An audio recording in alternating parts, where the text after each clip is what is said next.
नमस्कार साथियों, कैसे हैं आप सब। संडे मोटिवेशन मंत्रा में आप सबका स्वागत है। सुबह के 7 बज रहे हैं और वादे के मुताबिक हम हाजिर हैं।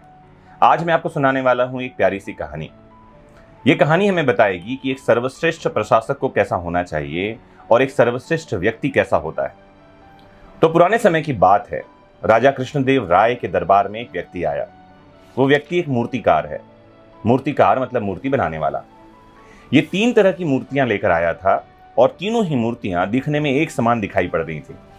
वो महाराज से कहता है कि महाराज, इन तीनों मूर्तियों में क्या अंतर है, पहले तो कोई मुझे ये बता दे।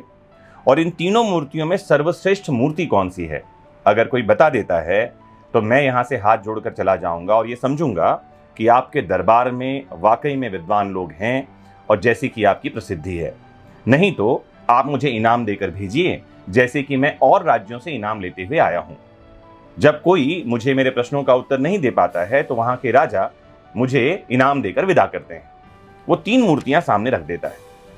महाराज दरबारियों से पूछते हैं तो हर कोई ये कहता है कि ये तीनों मूर्तियां तो एक समान है दिखने में, इन तीनों में कोई अंतर दिखाई ही नहीं पड़ रहा। फिर बुलाया जाता है उस समय के प्रख्यात विद्वान तेनालीराम को। तेनालीराम कृष्णदेव राय के दरबार में एक विद्वान है जो अपनी बुद्धिमत्ता के कारण बहुत प्रसिद्धि रखते हैं, बहुत प्रसिद्ध हैं। वो तीनों मूर्तियों को देखते हैं, आगे से पीछे से मूर्तियां एकदम सेम दिखाई पड़ रही हैं, वैसे की वैसी। फिर वो एक तार मंगवाते। पहली मूर्ति के कान में वो तार डालते हैं तो वो तार दूसरे कान से बाहर निकल आता है। दूसरे मूर्ति के कान में तार डालते हैं तो वो तार उस मूर्ति के मुंह से बाहर निकल आता है। और जब तीसरी मूर्ति के कान में वो तार डालते हैं तो वो तार भीतर ही समा जाता है। कृष्णदेव राय के दरबार में सब ये देखकर चकित रह जाते हैं, क्योंकि कान का वो सुराख देखने पर दिखाई नहीं पड़ रहा है।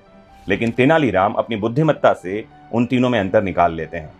तेनालीराम कहते हैं कि महाराज, इन तीनों मूर्तियों में सबसे पहला अंतर तो यह है जो सामने दिखाई पड़ रहा है। एक के कान में तार डालो तो दूसरे कान से निकल कर आता है, और तीसरी जो मूर्ति है उसके कान में जब हमने तार डाला तो वो तार बाहर निकल कर आया ही नहीं, वो अंदर समा गया।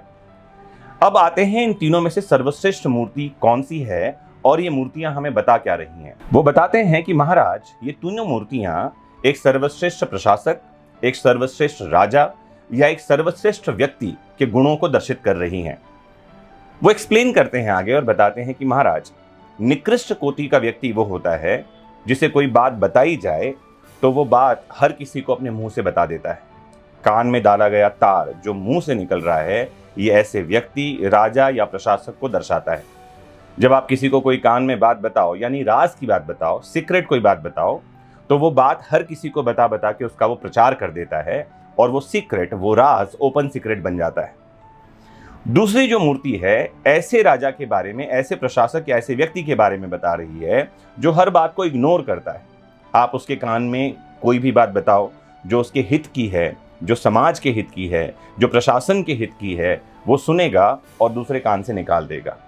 लेकिन तीसरी जो मूर्ति है वो सर्वश्रेष्ठ राजा, सर्वश्रेष्ठ व्यक्ति या सर्वश्रेष्ठ प्रशासक को दर्शा रहा है, जिसके कान में बात डाली गई और वो बात उसके अंदर ही है।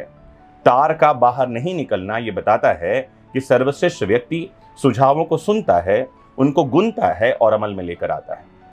सर्वश्रेष्ठ प्रशासक या राजा किसी सलाह को सुनता है, उसको गुनता है और उसे अमल में लेकर आता है। सर्वश्रेष्ठ व्यक्ति दी गई सलाह को न तो लोगों को बताते फिरता है और न ही उसे इग्नोर करता है।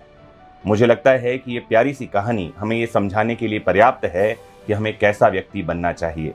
जब कोई हमें सलाह दे, जब कोई सुझाव दे या जब कोई राज की बात बताए तो ना तो उसे इग्नोर करना है, ना उसे लोगों को बताते फिरना है, उसको अपने तक रखना है अगर वो राज की बात है, उसे अमल में लेकर आना है अगर वो सलाह है, उसे समझना है अगर ये सुझाव है। उम्मीद करता हूं कि आज का मोटिवेशन मंत्र आपके जीवन को बदलने में सहायक होगा। जुड़े रहना है आपको अपने फेवरेट प्लेटफॉर्म विधिक शिक्षा से। मोटिवेटेड होते रहना है, जीवन में खुशियां फैलाते रहना है। नमस्कार, जय हिंद।